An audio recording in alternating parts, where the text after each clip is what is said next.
नमस्कार मित्रों, आज हम आपके लिए बहुत ही रिक्वेस्टेड वीडियो लेकर आए हैं।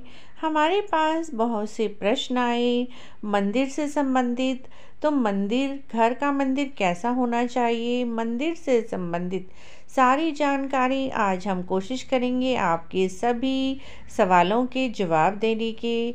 तो मित्रों, घर का मंदिर हमारा किस दिशा में होना चाहिए, कितने भगवान मंदिर में होने चाहिए, कितने भगवान की हमें हर रोज़ पूजा करनी चाहिए, मंदिर की सफाई, मंदिर के रख रखाव और भगवान जी की सेवा कैसे करें, यह सब जानकारी आज हम आपके लिए लेकर आए हैं। तो मित्रों, सबसे पहले बात करते हैं मंदिर किस दिशा में होना चाहिए। अगर आप भी मंदिर बनवाने की सोच रहे हैं तो सबसे अच्छी दिशा मंदिर बनवाने की उत्तर पूर्व होती है। उत्तर पूर्व ईशान कोण, घर के ईशान कोण में मंदिर होना बहुत ही शुभ होता है और मंदिर को उत्तर पूर्व दिशा में ही रखना चाहिए। अगर ऐसा भी होता है कई बार उत्तर पूर्व दिशा में हम मंदिर के लिए जगह नहीं रख पाते, तो आप अपने मंदिर को पश्चिम दिशा में रख सकते हैं और उस समय भगवान का जो मुख है वह पूर्व दिशा में होना चाहिए। और जब भी आप पूजा करें तो उत्तर दिशा में बैठकर ही पूजा करनी चाहिए। इस बात का खास ध्यान रखें मित्रों, दक्षिण दिशा में कभी भी मंदिर नहीं बनाना चाहिए। दक्षिण दिशा मंदिर बनाने के लिए शुभ नहीं होती। सबसे शुभ दिशा और सबसे अच्छी दिशा उत्तर पूर्व है, जिसे ईशान कोण कहा जाता है। ईशान कोण में ही मंदिर होना चाहिए। तो मित्रों, जब भी मंदिर बनवाएं और अपने मंदिर की स्थापना करें तो इस बात का ध्यान रखें कि अपना मंदिर उत्तर पूर्व में ही बनवाएं, ईशान कोण में ही बनवाएं। अब बात करते हैं मंदिर में कितने भगवान की मूर्तियां होनी चाहिए, कितने भगवान की हमें हर रोज़ पूजा करनी चाहिए। तो मित्रों, हर रोज़ पूजा में कम से कम हमें पंचदेव की पूजा करनी चाहिए। सबसे पहले मित्रों, सूरज भगवान तो हमें प्रत्यक्ष ही नजर आते हैं, तो हर रोज सबसे पहले सूर्य को अर्घ देना चाहिए और सूर्य भगवान की प्रत्यक्ष रूप में पूजा करनी चाहिए। उसके बाद मित्रों, सबसे पहले अपने मंदिर में भगवान श्री गणेश जी की पूजा करें। उसके बाद भगवान विष्णु जी की, माँ लक्ष्मी जी की, दुर्गा माता की और शिव शंकर की पूजा करनी चाहिए। आपको भगवान विष्णु जी का ऐसा चित्र लेना है या मूर्ति लेनी है जिसमें माता लक्ष्मी धीरे धीरे भगवान विष्णु जी के चरण दबा रहे हों। इस तरह की आप मूर्ति भी ले सकते हैं, चाहे तो आप तस्वीर भी ले सकते हैं। ऐसी तस्वीर रखना बहुत ही शुभ होता है, जिससे कि माँ लक्ष्मी जी की कृपा प्राप्त होती है। तो आपको हर रोज की पूजा में चाहे कम समय हो या ज़्यादा समय हो, कम से कम पंचदेव की पूजा अवश्य करनी चाहिए। सबसे पहले सूर्य भगवान की, गणेश जी की, विष्णु जी की, लक्ष्मी जी की और शिव भोले की तो पूजा आपको अपने मंदिर में जरूर ही करनी चाहिए मित्रों। और सुबह शाम अपने घर के मंदिर में जोत बत्ती जरूर करें, चाहे आरती करें या ना करें, लेकिन सुबह और शाम अपने घर के मंदिर में जोत अवश्य ही जलानी चाहिए। चाहे आपके पास आरती करने का समय हो या ना हो, लेकिन जोत तो आपको दोनों समय ही जलानी है। अब बात करते हैं मूर्तियों की। कई बार हमारे मंदिर में बहुत सारी मूर्तियाँ इकट्ठी हो जाती हैं। कई बार हमारे रिश्तेदार, मित्र, संबंधी किसी भी तीर्थ स्थान पर जाते हैं और वहाँ से मूर्तियाँ लेकर आते हैं और हमें गिफ्ट में बहुत सारी मूर्तियाँ मिलती हैं और हम सभी मूर्तियों को अपने मंदिर में रख लेते हैं, जिससे कि हमारे मंदिर में बहुत सारी मूर्तियाँ हो जाती हैं। या कई बार हर तीज त्योहार पे नई मूर्तियाँ लाई जाती हैं, नई मूर्तियाँ इकट्ठी होती रहती हैं और जो पुरानी मूर्तियाँ हैं वह मंदिर के पीछे चली जाती हैं। ऐसा कभी भी नहीं करना चाहिए मित्रों। एक भगवान के सामने दूसरे भगवान की मूर्ति कभी नहीं रखनी चाहिए। आप कोशिश करें अपने मंदिर में ज़्यादा मूर्तियां ना रखें और हर तीज त्योहार पर, हर फेस्टिवल पर नई मूर्ति खरीदने का कोई औचित्य नहीं है। नई मूर्ति नहीं लानी चाहिए। आप अपने भगवान जी की पुरानी मूर्ति के ही वस्त्र बदल दीजिए, माला बदल दीजिए, श्रृंगार बदल दीजिए, उन्हें बिल्कुल बढ़िया सुंदर तैयार करके रखिए। रखिए। हर बार त्योहार पर नई मूर्ति ना लाएं, बल्कि अपनी पुरानी मूर्तियों के ही आप वस्त्र बदल दीजिए और माला बदल दीजिए। साथ में आप भगवान जी का श्रृंगार बदल सकते हैं हर बार, लेकिन हर बार नई मूर्ति ना लाएं, क्योंकि हमारी जो पुरानी मूर्तियां होती हैं हम हर रोज़ उनकी पूजा करते हैं, जिससे वह सब मूर्तियां सिद्ध हो जाती हैं।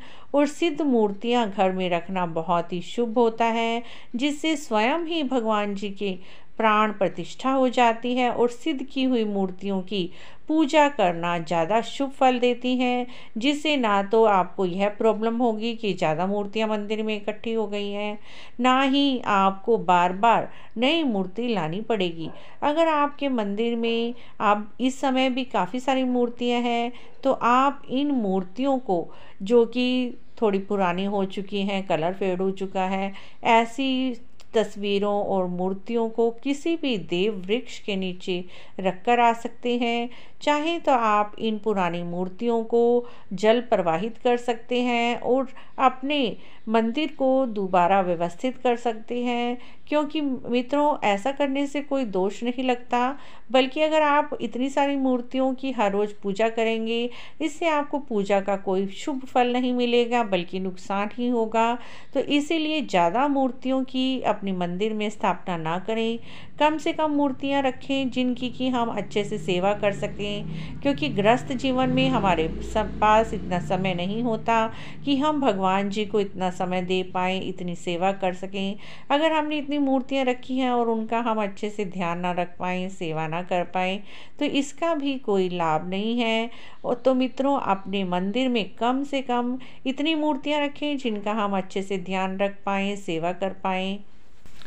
तो मित्रों, आपकी जितनी भी ज़्यादा मूर्तियां हैं, उन सबको आप किसी भी देव वृक्ष, पीपल या बड़ के नीचे रखाएं।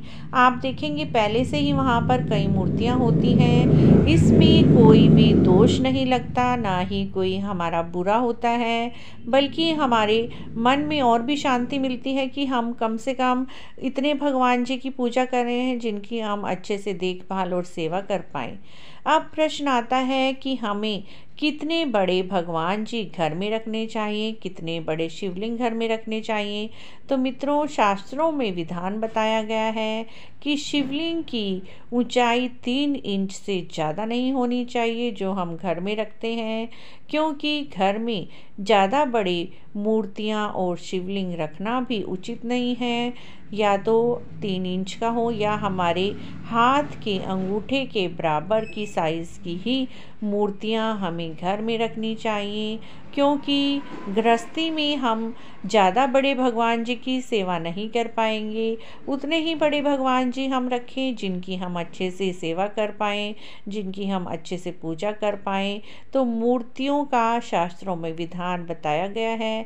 कोई भी मूर्ति या कोई भी शिवलिंग आप इतना रखें, या तो अपने हाथ के अंगूठे के साइज़ का, या कम बस 3 इंच से ऊपर की मूर्तियां घर में रखना शुभ नहीं होता। 3 इंच तक की ही मूर्तियों को आपको घर में रखना चाहिए। तब अब बात करते हैं घर के मंदिर की सफाई की। तो मित्रों, घर का मंदिर भी हमारा साफ सुथरा होना चाहिए, बिल्कुल स्वच्छ होना चाहिए। आप जैसे भी पूजा करते हैं, सुबह यदि आपने फूल, बेलपत्र, दुर्वा चढ़ाई है, तो शाम को आपको यह सारा सामान उठा देना है, और यह सारा सामान उठाकर किसी गमले में रख दीजिए, किसी पेड़ पौधे के नीचे रख दीजिए।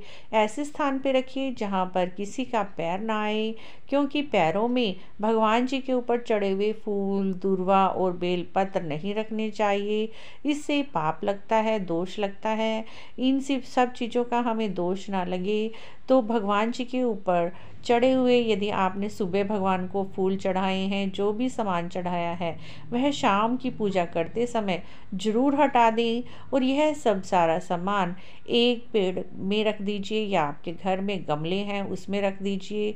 गमलों में यह सारा सामान गल जाएगा और खाद का रूप ले लेगा, जिससे ना तो पैरों में आएगा, ना किसी के पैर लगेंगे, ना ही आपको दोष लगेगा। तो इस प्रकार मित्रों आपको हमेशा अपने मंदिर को साफ सुथरा रखना चाहिए, बिल्कुल स्वच्छ रखना चाहिए। जैसे भी आप हर रोज़ की सफाई करते हैं, साप्ताहिक सफाई करते हैं या महीने में जैसे भी सफाई करते हैं, लेकिन आपको अपने घर का मंदिर बिल्कुल साफ रखना चाहिए। अगर आपका मंदिर साफ नहीं होगा तो 9 ग्रह की दशा, खराब दशा आपको लगेगी। इसीलिए अपने घर के मंदिर को साफ सुथरा रखें। जिनके मंदिर साफ नहीं होते उनको जल्दी ही 9 ग्रह की बुरी दशा का सामना करना पड़ता है। तो मित्रों आपको घर के मंदिर की स्वच्छता का, साफ सफाई का भी पूरा ध्यान रखना है। एक और ख़ास बात मित्रों, घर के मंदिर में एक शंख का होना भी बहुत ज़रूरी है। आप अपने घर में दक्षिण मुखी एक शंख अवश्य ही रखें। यह ध्यान रखें कि शंख बिल्कुल शुद्ध होना चाहिए, किसी विश्वास पात्र से ही लें। नकली चीज़ें मार्केट में बहुत मिलती हैं, पैसे तो लग जाते हैं, लेकिन पैसे लगाने के बाद भी अगर नकली चीज़ें मिले तो उसका भी कोई फ़ायदा नहीं है। तो आप जब भी शंख लेने जाएं तो उसकी शुद्धता, उसकी प्रमाणता को जानकर ही लेकर आएं। घर में दक्षिण मुखी शंख रखना बहुत ही शुभ होता है मित्रों। अब बात करते हैं कौन सी मूर्तियां हमने कितनी संख्या में रखनी है मित्रों। घर में अगर आप शिवलिंग रख रहे हैं तो केवल एक ही शिवलिंग रखें। घर में 2 शिवलिंग बिल्कुल भी नहीं रखने, 2 शंख नहीं रखने, 1 शंख रखना है। गणेश जी की मूर्तियां आपके मंदिर में 3 नहीं होनी चाहिए। दुर्गा जी की मूर्तियां भी आपके मंदिर में 3 नहीं रखनी चाहिए। इस प्रकार मित्रों आपको घर के मंदिर में कम से कम एक भगवान की एक मूर्ति रख सकते हैं, एक से अधिक मूर्ति ना रखें। बाई चांस यदि दूसरी मूर्ति आ जाती हैं तो कई बार हमारे पास प्रश्न आते हैं कि हमारे पास एक लड्डू गोपाल जी हैं, हमने एक और मंगा लिया, या हमारे पास कैसे भी करके एक गिफ्ट में लड्डू गोपाल जी आ गए हैं, तो क्या करें। तो मित्रों अब आपके घर में यदि दूसरे लड्डू गोपाल जी आ गए हैं तो अब आप एक लड्डू गोपाल जी को तो बाल स्वरूप श्री कृष्ण जी का नाम दे दीजिए, और दूसरे जो लड्डू गोपाल जी आए हैं आप उन्हें बलदाऊ का नाम दे दीजिए। इस प्रकार आपके पास एक बाल स्वरूप श्री कृष्ण होंगे और दूसरे बलदाऊ जी होंगे। इस तरह से आप 2 लड्डू गोपाल जी घर में रख सकते हैं, लेकिन ध्यान रखें कम से कम मूर्तियां रखें, एक भगवान की एक ही मूर्ति रखें।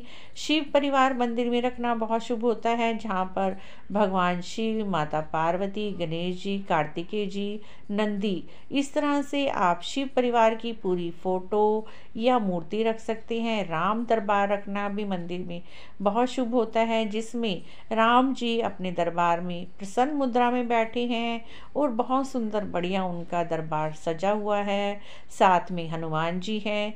ऐसी भगवान जी की मूर्ति या चित्र रखना भी बहुत शुभ होता है। इससे घर में खुशियाँ आती हैं और घर का ग्रह कलेश खत्म होता है मित्रों। तो मित्रों इस प्रकार घर के मंदिर से संबंधित कुछ जानकारियाँ आज हमने आपके साथ शेयर की हैं और कोशिश की है हर प्रश्न का जवाब देने की। अगर फिर भी आपका कोई प्रश्न है तो आप कमेंट बॉक्स में हमसे पूछ सकते हैं मित्रों। और यह भी बताइए कि आज की जानकारी आपको कैसी लगी। अगर अच्छी लगी है तो आप हमारे इस चैनल को सब्सक्राइब कर सकते हैं ऐसी ही और जानकारी के लिए, और कमेंट भी ज़रूर करें। कमेंट बॉक्स में जय श्री राम अवश्य लिखें।